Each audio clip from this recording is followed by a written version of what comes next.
Hey, what's up? I'm JP, and today I'm going to walk you through how to take your gym from where it currently is, the current list of frustrations you're experiencing, like lack of growth, lack of revenue, lack of consistent lead flow, etc., to over here, this side of the list, which is all of the reasons you probably became an entrepreneur. This is your definition of success, but I'm going to go ahead and layer some things on here. Now, I know that this works because we've done it before, and I've also worked with hundreds of gym owners. There are a lot of things that unsuccessful gym owners don't do that they need to start, and there are a lot of things that moderately successful gym owners could do to optimize, and then there are a lot of things that successful gym owners do that we know were in this model. So I'm gonna walk you through it. I don't expect you to be able to read it because I can barely read it myself. Don't hold that against me. But anyway, we're gonna go ahead and hop into it. We're gonna start over here with frustrations, right? And I know this from my own experience as I was working with a ton of gym owners. So what are some problems in gyms? Poor lead flow, poor lead quality, unpredictable revenue, inconsistent revenue, working many hours for few dollars, right? You're not getting a good return on your time. Hourly, you could get paid a lot more just to do a job for somebody else, which sucks because you really sink your heart and soul into a business and you don't get compensated well for it. I lived and breathed that. Everything depends on you. If you're not there, no new members are going to come in. You're not going to send people up, and things might even go, you might even lose members, right? Because you don't have any systems in place. Cool, so let's go to the other side, which is going to be, we want consistent lead flow, right? Because then we have predictable revenue, which is awesome. We also want to increase revenue, not just make it predictable. We want to systematize the business so it works when we are not there, and it actually becomes a sellable asset instead of just a job that you own. Business should run without you when you're not there, right? Okay, sweet, so let's hop into it. So what is the goal here? I think this is my good side. This is growth, right? And you can define growth in a lot of different ways, but I'm gonna say it's just growth in revenue. Quarter over quarter, if your revenue is not increasing, you are not doing the right things. There's some very low-hanging fruit in this stuff that is going to increase the revenue in your business, and it's not rocket science. So that's what we want. That's what I mean by growth. Cool, let's start with some problems here. We're gonna go with lead flow issues. You are not getting enough leads. What do you need to do to solve that? You need to build your client acquisition engine. And so basically, I ran a gym for forever. I'm gonna say it a million times, it's true. And I got all the certs. Like I have a folder full of like powerlifting, Olympic lifting, nutrition things, level 1, level 2, level 3, like I ran across the gym, but I took all of the certs and I was the best coach and I had the best gym, but nobody knew about me. And that's because I didn't have a way to reliably drive clients, new clients to my business. Sure, I'd get referrals. Sure, when it was the right season, people would come in, but I couldn't do it on demand and I couldn't do it consistently quarter over quarter to grow my business the way I wanted. Eventually, I did end up figuring that out, which is what I'm going to share with you now. But you need to build a way to drive clients into your business. When we say it out loud, it's kind of obvious, right? But a lot of us still struggle with that or have struggled with that in the past as gym owners. Cool, what do you need? You need a website. I can't tell you how many businesses, period, have terrible websites. A website should give people layer one answers, not super complicated stuff where they can get lost in a rabbit hole. They need to make a decision, and the decision should be to become leads, to start the process to work with you, right? Which is just, here's who we are, here's what we do, here's a button to click. Make it compelling, go. You can also offer something like a lead magnet, so somebody gives you their information in exchange for some value that you are providing to them. You need a simple website that converts well.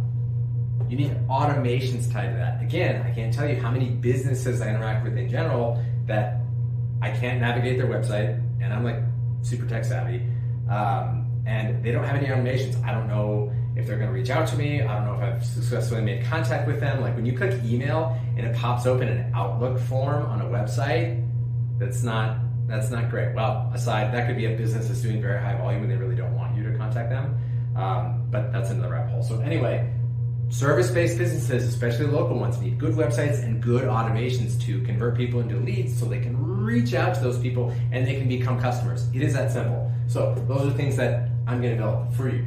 Now, marketing, again, gym owners, marketing is icky, I don't want to do it, right? And lump in the same thing with sales. Grow up. People don't know that your business exists. You have to tell them that it exists, and you have to give them good reasons, compelling reasons to come and work with you, because they have so many other options, like staying at home, eating pizza, and watching Netflix. That's a lot easier and more fun than going to the gym for most people. So we need to market. We need to let people know that it exists. That's not just paid ads. Paid ads do work quite well if you know how to run them and you know what to expect, but other things like long-form social media and good referral programs and B2B relationships, etc. So build your client acquisition system, and these are the three arms of it. They're going to help to regularly generate enough leads for you to grow your revenue predictably. Awesome. Cool. Now we're going to go over here to you're having awkward sales conversations or a bad show rate. Show rates across the board now in 2023, 2024 are not good. So we have to be better to get people into the gym. The worst thing you can do is offer people a tour, right? Hey, do you want a tour? Actually, the worst thing you do is just try and sell them your thing right on the phone. But you have to sell just the next step of your process, right? The ad sells the click, or the website sells the click. They click, they start to interact with you, and then the next thing sells the appointment, right? And then after they come to the appointment, we're gonna give them some more content to warm them up in the nurture sequence, so it reinforces their decision to come to the appointment, right? And the appointment should be some kind of a plan we're making to achieve their dream outcome, right? Lose 20 pounds in 10 weeks plan, or whatever the thing is. You don't want to offer people boring cliche stuff because they won't show up, because they know that they're just going to get pitched, and nobody wants to come in and sit down and just get pitched, right? We have to be better than that now. So what you need to get better at these things is a signature sales process. So you need to be really good at nurture, right? And as I just mentioned, you need a little bit of content worked into your automations so people can see who you are. It's going to disarm them a little bit. It's going to make them feel more safe and more likely to come in, because they feel like they know you and they feel like they've already spent time with you, even though it's just recordings, video, audio, etc., etc. It works. Now, the other thing that we need to do is we need to do a discovery call. When someone becomes a lead, you're going to call them, and it's like a really quick interview. You're going to spend 30 minutes to an hour. Let's just call it an hour, especially if you're selling a higher ticket, with somebody. You do not want to give away your time to somebody who's there to waste it. You want to qualify people with discovery calls. You also want to disqualify people with discovery calls before they come in and waste your time. So that's part of the nurture process. Then you need a script. Now, if you're new to sales and you like sales, absolutely you need a script, because you need to make sure you check the boxes of meet the person, make eye contact, shake hands, say hello. Moderate amounts of rapport, figure out why they're there, figure out what they've done, figure out why they failed. Figure out the real underlying reason of what's their motivation, right? Go ahead and get a couple of layers deep on what's their motivation. Make them a really compelling offer, et cetera, et cetera. You need those things when you're new. You need it in a script. After you get really comfortable, you're still going to stick to a script format. You're just not going to say things word for word. You're going to have it more conversational, which obviously feels more comfortable for the prospect. Which leads us to safety. You're going to sell with safety. You're going to build this process, everything about the sales process, to make that prospect feel safe. People do not want to buy under pressure. Now, there's scarcity and urgency, which can help people make a decision, but when you're actually just pressuring somebody to make a decision, they don't like that. They feel cornered. And I've done it the wrong way before. Even if they buy, they're going to call you later that day or call you the next day, and they're going to cancel. They're out. So you want to work with people and make sure that they feel safe, and make sure that you feel good about selling what you're selling, because gym services are one of the best things you can spend money on. I might be biased, but it's literally, extending someone's life, improving their quality of life far beyond any gizmo, gadget, doodad, widget, whatever will ever do. So be confident in the fact that you're selling them, and have a scripted way to do it, and way you make people safe, and do it with integrity. Now, the last thing we're going to come down to is you're not making enough money to grow, right? And that's at the core here. So you need to optimize your model. There are a lot of different models out there, but at the end of the day, you need to have offers that are no-brainers for people, that convert. You should have some high-ticket stuff, some mid-ticket stuff, and some low-ticket stuff. But you should be trying to give people the perfect service to get the results in the fastest amount of time, because that's why they came to see you. Again, it's like a doctor letting you decide what prescription you want. Doctors don't do that. They know what you need, they give it to you. You're prescribing fitness, nutrition, accountability, etc. for people because you are the expert. So you need offers that make you profitable on the front end, offers that deliver great results to the clients, and offers that are a no-brainer for them to say yes to, which means basically you stack value to where they feel like they're getting an amazing deal for the price they're paying.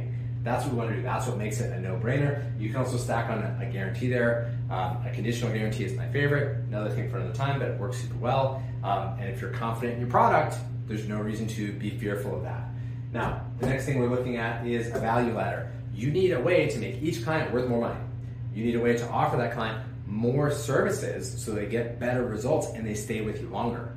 People like new stuff and people like novelties. So if you offer somebody a specialized small group class or some personal training skill sessions, like they'll take you up on it. Yeah, it's a little bit more work to fulfill, but you're gonna plug people in for that and it will get constant more results, it will make you more money, it will make the client stay longer. It's a virtuous cycle that will go up and up. It's a good thing. And the last thing is a choreographed onboarding. You need to walk people through a structured process of, hey, you signed up, awesome, thank you, welcome, you're one of us now. Here's your onboarding day. You walk them through your software and their nutrition plan and all those other things. This is a great time to sell supplements.